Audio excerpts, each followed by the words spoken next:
episode of Historical Markers, and today we are in Franklin County, Illinois. I hope you can see that sign. It's hard for me to see. Okay, Franklin County, Illinois, and this is a quick one. There's only two signs in Franklin County, but we're going to get them, and one of them I think is just absolutely fascinating, and we got a little extra in there for you on that one. So if you're a band of early British invasion music, stay tuned. You might learn something. Franklin County, Illinois, and we are in downtown Benton, Illinois, and our first marker we're looking for is this one right here, and I am so excited about this, and we got a little surprise that goes along with this marker. But this is about the first Beatle in America, George Harrison. In the late summer of 1963, four musicians from Liverpool, England, John Lennon, Paul McCartney, George Harrison, and Ringo Starr, collectively known as the Beatles, were poised to conquer pop culture and music history. With 3 hit singles in England, the band anticipated their first #1 record in America by taking separate holidays. Lennon to Paris, McCartney and Starr to Greece, and Harrison to America. Traveling with his older brother Peter, Harrison came to Southern Illinois to visit their sister Louise Harrison Caldwell for a fortnight in the small mining town of Benton, Illinois. While in Egypt, Harrison stayed in his sister's home at 113 McCann Street. He jammed with several local musicians, performed at a VFW hall in El Dorado with the Four Vests, bought a guitar in Mount Vernon, sang Happy Birthday at a bocce ball club in Benton, and went camping in the Garden of the Gods and other sites in the Shawnee National Forest. Many of the Beatles' first recordings were played over the radio station WRFX AM in West Frankfort, and Harrison was interviewed by a local teenager, Marcia Schaefer, the first interview by a Beatle in America.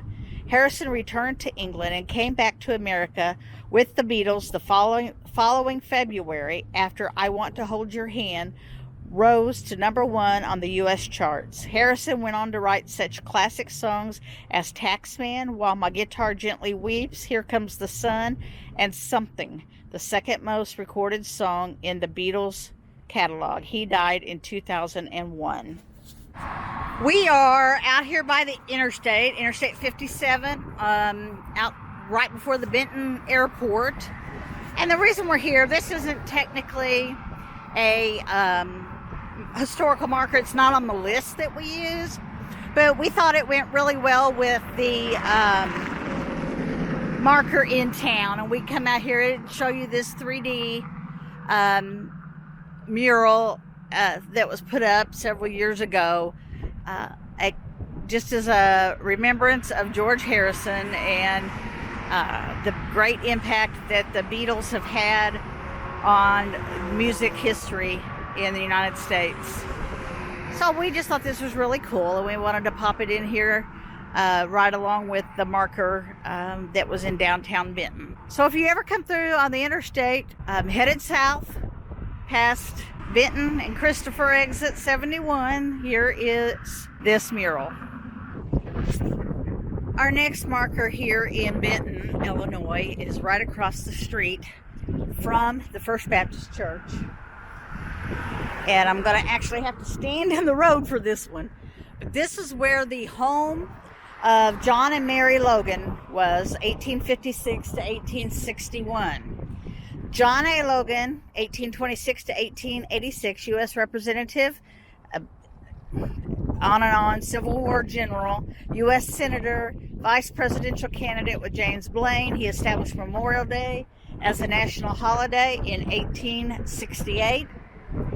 John A. Logan and Mary Cunningham were married in Shawneetown on November 27th, 1855, and then moved to Benton, where John practiced law. They lived in a small frame house on this site. Mary moved to Carbondale in 1861, where she remained during the Civil War. All right, that was Franklin County, Illinois. Were you shocked? Were you surprised? that we had a famous Beatle here. You know, it's just amazing to me the things that you can learn about.